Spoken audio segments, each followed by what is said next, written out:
I'm Chris Carter of the Locked On Steelers podcast, and this is your Locked On Now update as the Steelers have won against the Cleveland Browns 28-14 here at Acrisure Stadium just a little bit ago. But the Steelers missed the playoffs after the Miami Dolphins find a way to win 9-6 over the New York Jets, sending Miami to the playoffs at 9-8 because they beat the Steelers earlier in the year.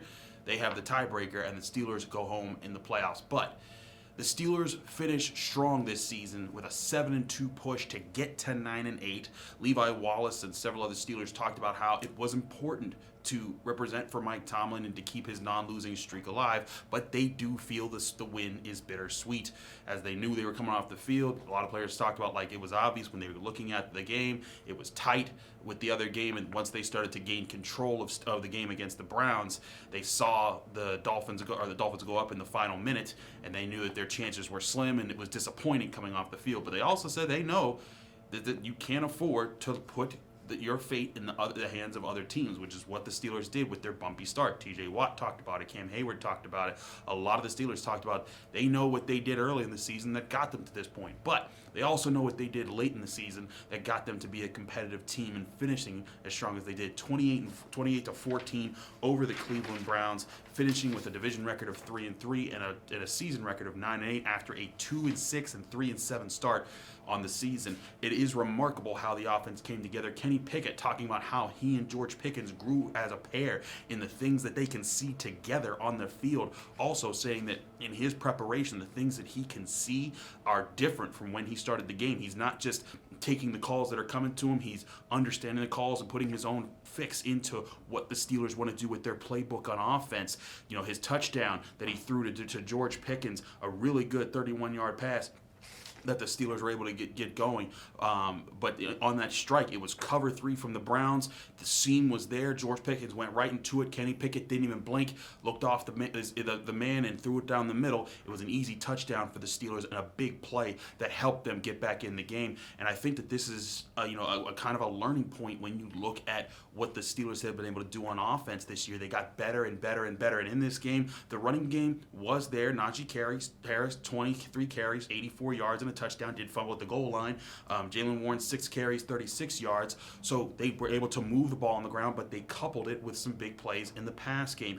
George Pickens, 3 catches, 72 yards, and that touchdown. Connor Heyward really coming alive for the Steelers. 3 catches on 4 targets for 45 yards, including there were a couple plays where the Browns went too deep and they forced Kenny Pickett, you're going to have to go somewhere in the middle part of the field, and Pat Freiermuth was out, and Connor Heyward was snagging passes over the middles on some great throws from Kenny Pickett. To me, that is the biggest thing that the Steelers did get out of this, and we said this all year long with the Pittsburgh Steelers, was even beyond what they've been doing in the past in trying to get to the playoffs. The biggest thing that you wanted to get out of this year, because you knew if they got to the playoffs, they're getting smoked by the Bills or whoever would be the 2 seed.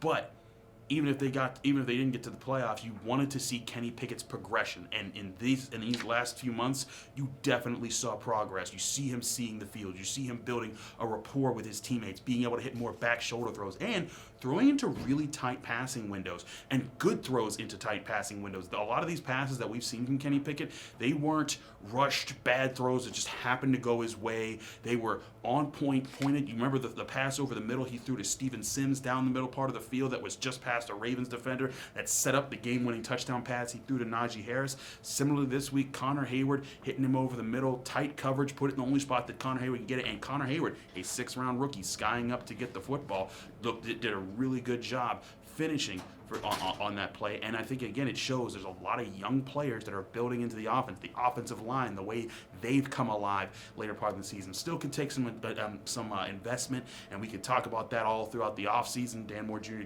did give up a sack to Myles Garrett. Kevin Dotson had a penalty on a legal man downfield. But all in all, still, you have to like how this group kind of came together to find ways to win late in the year. Now, the talk will start to be after this point, once everything settles down, what is the plan for next year? Who sticks around on the roster? Lots of guys become free agents. Lots of guys you have to question, who do you pay to stick around? Also, coaching-wise, a lot of people have talked all season long about Matt Canada. Will he be here? We've heard mixed reports. Some people have said he's not going to be here. Some people say he is going to be here.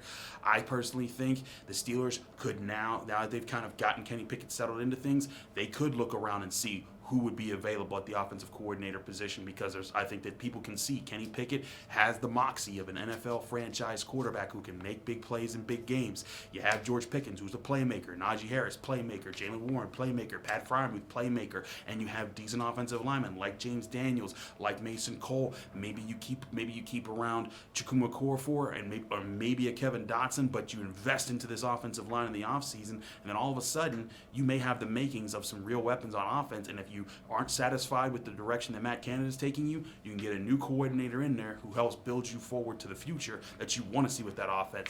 Defensively, this is another game where they were able to stuff the run as long as they could. Nick Chubb still averaged 6.4 yards per carry, but the Steelers were able to kind of make it come in places where it didn't matter as much. And eventually, when the Steelers offense gave them more of a lead to defend, the Steelers defense coming through in big moments, getting 2 interceptions, Levi Wallace and DeMonte KZ, big plays, and the Steelers pass rush coming alive in this game.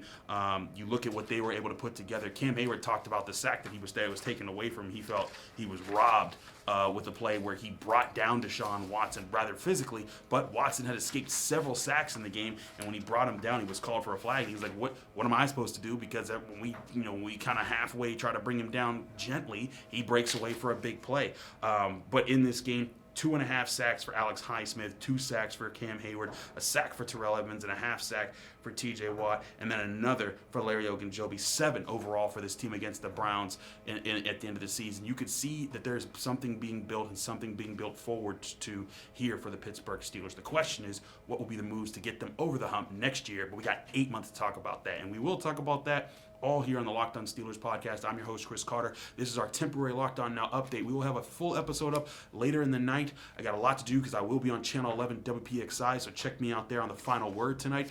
But you'll also have a full episode of Locked On Steelers, breaking things down for our Monday episode. We'll have our grades for this game on Tuesday, and then we'll start to get into the season-long grades and evaluating the play across the board for the Pittsburgh Steelers. Again, from Chris Carter of the Locked On Steelers podcast. Follow me on Twitter and Instagram at Carter Critiques. Thanks so much for everyone who's followed us all season long, and stick with us because we're going to be here all off season, keeping evaluating your team every day right here on the Locked On Podcast Network.